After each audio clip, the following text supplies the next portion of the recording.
that, Avi, let me also bring on board Sandip Sabharwal. And he's from sandipsabharwal.com, of course. And Sandip, great having you.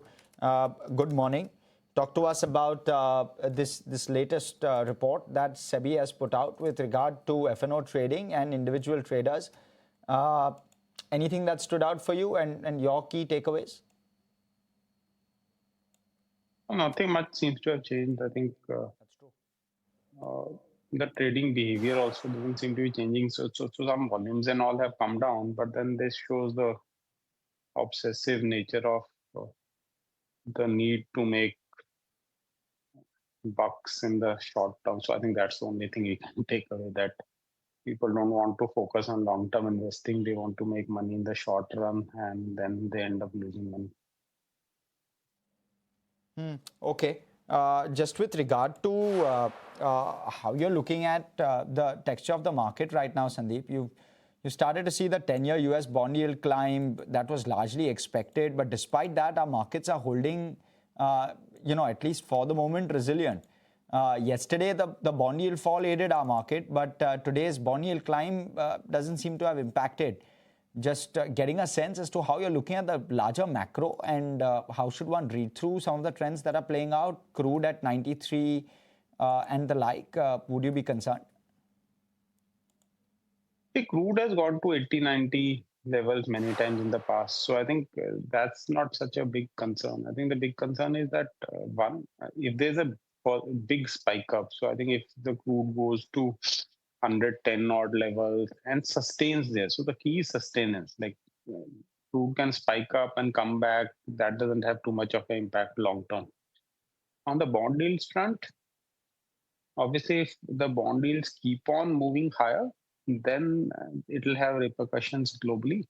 But I think the bond yield spike in the US is also coming in combination with the decline in the US dollar. Typically, what would happen is that when bond yields would rise, it would attract more capital, and then the US dollar would not decline so much. So I think the emerging market currencies are actually appreciating in this entire cycle despite the bond yield spike, and that's shielding the emerging markets somewhat. So in fact, if this continues, and then we could actually see more divergence where the outperformance of the US markets could ebb, and some emerging markets or many other emerging markets could actually start to outperform. So the bond yield, debt concerns, etc., have been known for a long time. It's not an unknown. So to that extent, its impact is muted. However, we should not disregard it. So if, let's say, US 10-year bond yields, which are at 4.6, 4.7, they spike up by, let's say, 50 basis points, then it will obviously have a repercussion globally. 10, 20 basis points move up and down might not have that. Well, HDFC Bank, that's going to be one stock in focus, not just for its underperformance, but the fact that they've completed that $1.75 billion of bond issue via Gift City, the largest by an Indian bank since 2007, 2008, the GFC time period, that is. Sandeep, wanted to understand whether at 720, 725 thereabouts, does HDFC Bank become an ad, or would you say stay with the momentum plays within banks for now? No, I don't say stay with the momentum picks. I say stay with the banks which are doing better. So I think the banks which are doing better are many other banks than HDFC Bank. But then on purely on valuations, the stocks become cheap now. Like at the current level, the stock is cheap relative to price to book, relative to the valuation of other financial stocks in the market, etc. But somehow I think the investors sort of have lost faith in the current management or the way the bank is being run in the short run. So that could potentially get resolved in the longer run, and then the stock could start performing. The other biggest factor is that it's such a overowned stock. Every retail, HNI, mutual fund, foreign investor portfolio is full of this stock. So I think that also if the company doesn't perform fundamentally, that also keeps the stock from performing. So right now, many other sectors, many other stocks, companies are doing well. So I think there's less focus on HDFC Bank. But eventually, at some stage, it will also start performing. Right, okay. Kunal, what's the reading on the charts though? Where does HDFC Bank go from 725 thereabouts? And are the wins still in favor of ICICI Bank versus HDFC? Yeah, I think so far, yes. I think ICICI Bank seems to be a slightly better prospect bank. Over the last, I think, many months, we've seen the stock having that slight edge in terms of the price comparison with respect to HDFC Bank. The problem with HDFC Bank in terms of the charts right now is that the move which started off on the short-term time frame charts. We saw the stock correcting from 850 levels thereabouts in the last month or so towards sub 800 levels first, and then 750 as a breakdown. The concern is that the bigger time frame indicators are now showing signs of major weakness. I was pointing out, some time back that now the monthly RSI for HDFC Bank has gone to almost like a 10-year or a 15-year low for the stock, and that I believe could probably take a lot of time for the stock to go into any kind of a major recovery. So, stocks which fall below such kind of RSIs, they tend to languish for a couple of months, couple of quarters. So I believe that we are probably going to be into a phase where HDFC Bank can drag for some more time, and then in that time frame, hopefully, I think the other private sector banking stocks can continue to just about show signs of slight outperformance. Sandeep, you were flagging off the core sector output growth as well. And that iron ore, cement, power, the old economy sectors, they are the ones which are actually holding out. Part of that trade has already played out in the stock prices as well. But where is it that you find opportunities to add positions, perhaps?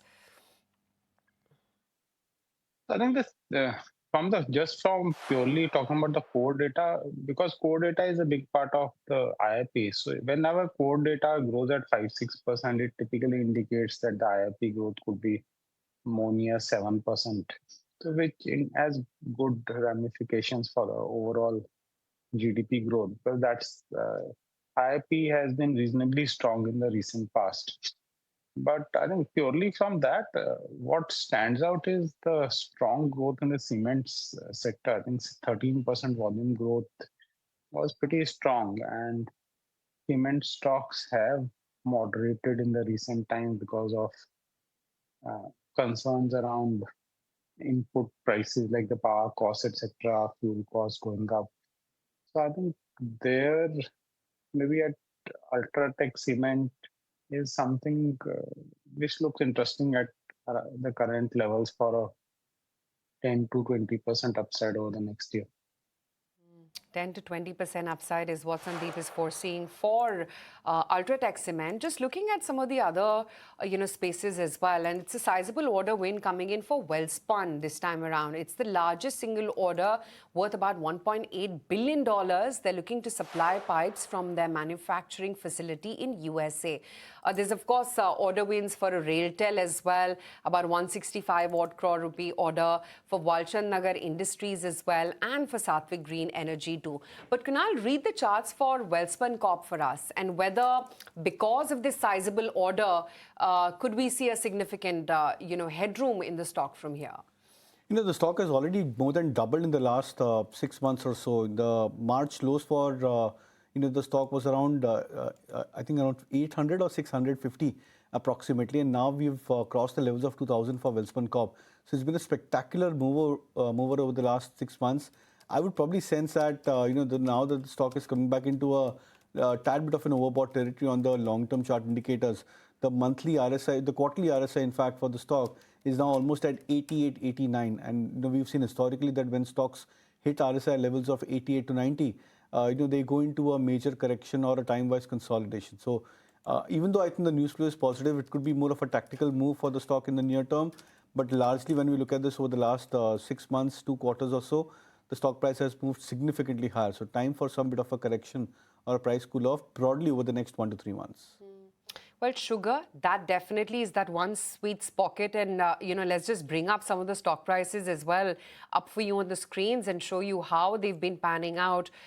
because now with the latest move coming in from the government, sugar definitely is going to be that one particular sector to look out for. The government, remember, has allowed duty-free imports of raw sugar up to about almost 10 lakh million tons at nil duty, and this is permitted up until October 31st.